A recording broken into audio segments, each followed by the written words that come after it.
तर महाराष्ट्रामधल्या मराठी आणि हिंदी वादामध्ये राज्यपालांनी आता उडी घेतली। राज्यपालांच्या विधानानं नवा वाद निर्माण होण्याची शक्यता आहे। कुणी मला मारलं तर मी लगेच मराठी बोलू शकणार आहे का, असं वक्तव्य राज्यपाल श्री राधाकृष्णन यांनी केलंय। भाषेवरून द्वेष पसरवला तर राज्याचं नुकसान होईल असंही राज्यपालांनी म्हटलेलं आहे।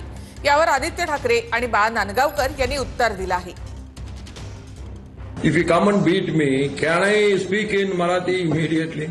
Is it possible? If we spread this type of hatred, then which investor will come?